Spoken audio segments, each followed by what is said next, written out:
Welcome back to the channel, everybody. Appreciate you jumping on. Do me a favor, hit that like and subscribe button. It certainly helps the channel. On today's episode, we are going to talk about Tether changes that are forthcoming. You've heard a lot about these, I'm sure, but it's it's almost time. We're coming to the end of the year here, and there's going to be changes with Tether, and it's going to impact the overall crypto market.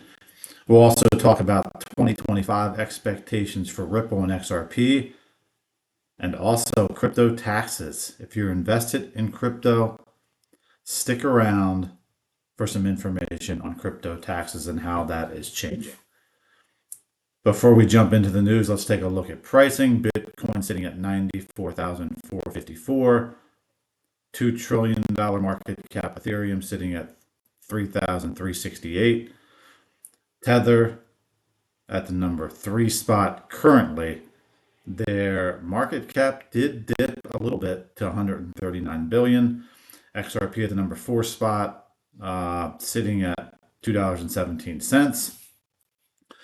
The great thing about XRP at the number 4 spot at 217 is it's been at over $2 for the longest period in its history. So if this can remain above $2 through the last part of December here, that's going to be critical for XRP, according to the analysts. And Solana at the 6th spot, sitting at 190.08. Let's dive into some news. And first, starting from Mr. Mann, he says this is a document snipped from the Chinese and Indian CBDC financial team where they discuss Tether as if it has already imploded and taken down the market. It might be time to think critically and diversify out of USDT, which is Tether. Here it says, due to strong network effects and broader access, big tech can enjoy scalability gains. However, the collapse of Tether, the largest stablecoin in terms of market capitalization, Terra and FTX earlier, one of the largest crypto exchanges, has raised concerns over the transparency of crypto instruments and institutions and damaged the reputation of the crypto industry. These events also raise serious questions about the effectiveness of regulations for the crypto industry. So as we know, regulations have not been strong in the US, but we believe that is coming. So as Tether is pushed out in the EU, could it be pushed out in the US as well with new regulations? And what's going to happen to that? What's going to happen to all those dollars in Tether? It's going to go other places. It's going to go into Circle, USDC, and I guarantee you it's going to go into, some of that's going to go into RLUSD Ripple. Of course, not financial advice, do your own research, but that is my thoughts. Moving on to Chad Steingraber here, he says 2025, multiple XRP ETFs likely to get approved in the first quarter. US law on crypto bills will be passed. US backing crypto based companies, legitimate business use, no tax on at least American owned crypto companies. RLUSD becomes digital cash. XRP availability drops from exchanges. See if Chad Steingraber's got any more. Nope, that is it. So good stuff there from Chad. Moving back to Mr. Mann here, he says he's retweeting Swan. Japan doesn't want a Bitcoin reserve. Here it says, breaking, Japan rejects strategic Bitcoin reserve proposal, citing volatility, lack of information, and legal concerns. So, could that open up the door for XRP to be a strategic reserve in Japan?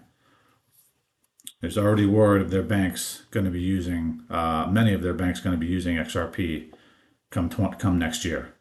Maybe not at the beginning of the year, but at some point in 2025, they will use XRP in their banking system. Smoke Dog coming in here says JP Morgan is heavily promoting their new blockchain based service that connects Visa and Swift with major banks internationally. Strong signs of international readiness for a blockchain based financial system in 2025. Take a look and listen. The world generates over 300 million terabytes of data every day, making it critical for financial institutions to reimagine how new data sources can inform better decisions, lead to new client offerings, and drive novel revenue streams.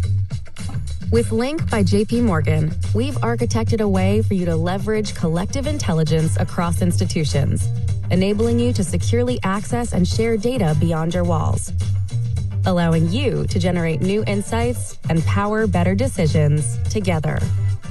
Imagine tapping into this robust ecosystem and immersing your business into a vetted network of participants. That's Link, a secure, private, permissioned, blockchain-based network. Pioneering financial institutions are already harnessing Link and its applications, collaborating with trusted payment technology networks to revolutionize their businesses. Confirm by Link, our global account validation service, verifies billions of bank accounts from thousands of institutions around the world, helping your clients reduce the risk of payment failure, mitigate fraud, improve straight-through processing, and automate manual processes. Because when it comes to your clients, every payment matters. Whether it's to a new supplier during onboarding, a first-time beneficiary, a cross-border payment, or even a large one-time payment, you can offer your clients a new global account validation API or an embedded service within your digital payment channels using Confirm, providing them with the tools they need to extend into new markets without connecting into multiple services. Let's unlock new opportunities for your business with collective intelligence powered by Link. There you have it. Good find by Smoke Dog. And what did that look like? It looked very similar to Ripple's system, did it not? And we know there was some JP Morgan Ripple meetings that have occurred in the past. So maybe there's some alignment there between the two companies. But good find there from Smoke Dog.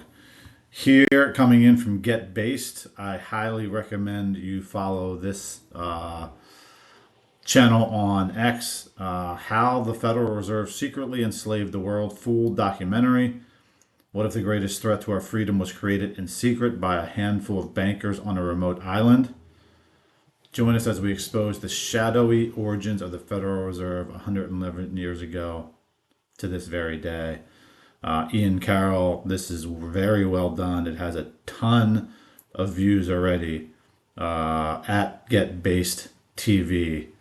If you're not following them, give them a follow and check that out.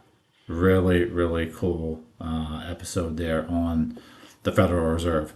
Coming here from Jake Claver, who does a great job. Give Jake a follow at Beyond _broke. He says big changes are coming for crypto taxes in 2025. If you own digital assets, you need to know this. From new accounting rules to mandatory forms, here's what's changing and how to stay compliant. Let's run through these, as I think it's very important for anybody that is invested in crypto. He says, one here, crypto tax rules have been fairly consistent since 2017, but in 2025, we're seeing the biggest shift yet. The end of the universal accounting method. Starting January 2025, the IRS requires wallet-by-wallet accounting. So we know many people have different wallets.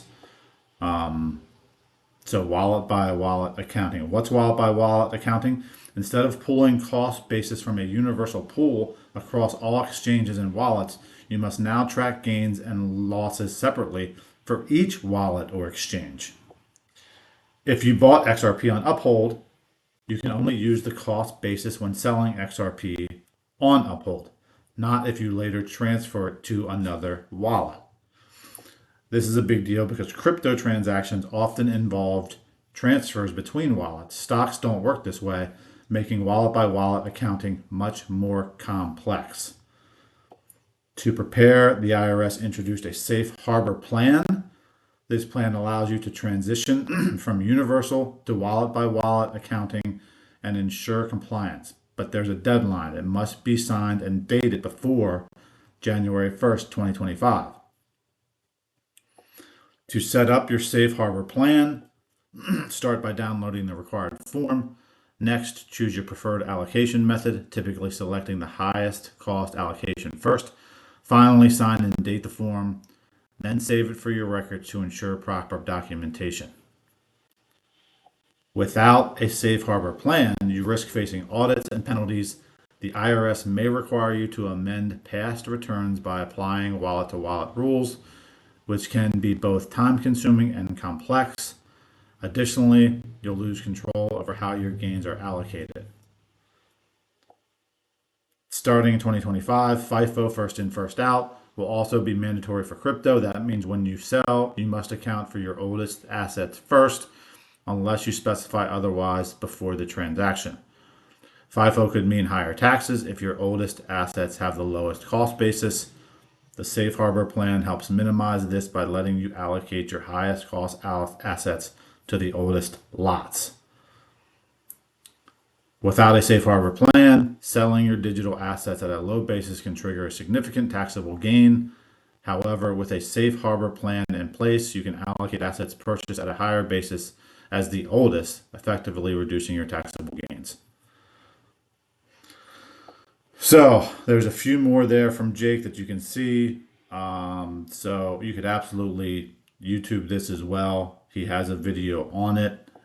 Probably good to listen to several times over because it is a pretty big change. So make sure you're checking in on this for sure, because you don't want to get caught paying more taxes than you have to.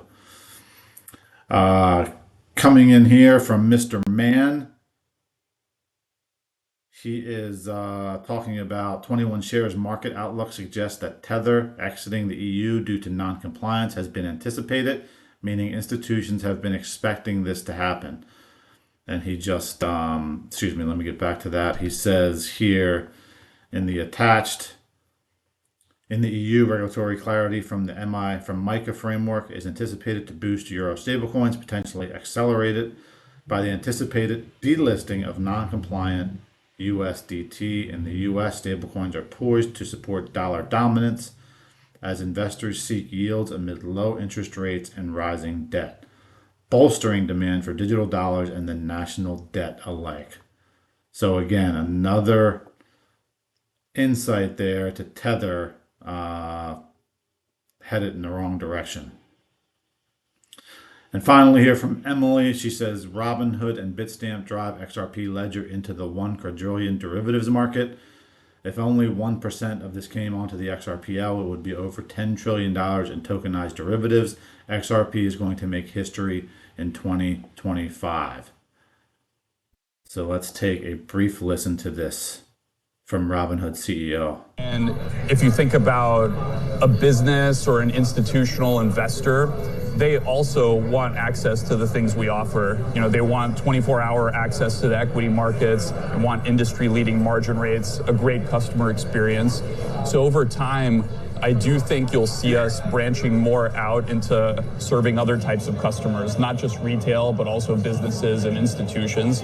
And, you know, to that end, we announced an acquisition of Bitstamp, a global crypto exchange. One of the things that's very attractive about that business is that it's not just international, but also institutional. It gets us access to an entirely new customer base that we're not directly serving today. I think we can do more and more of that over the next 10 years. We are launching our own derivatives exchange in the next few months, so that's something we are most excited about and really hope to cooperate closely with Ripple there as well. In final stage of integration of really some top 30 commercial banks globally on Bitstamp as a service. So these commercial banks will offer crypto through Bitstamp. So that's definitely something we are very proud of.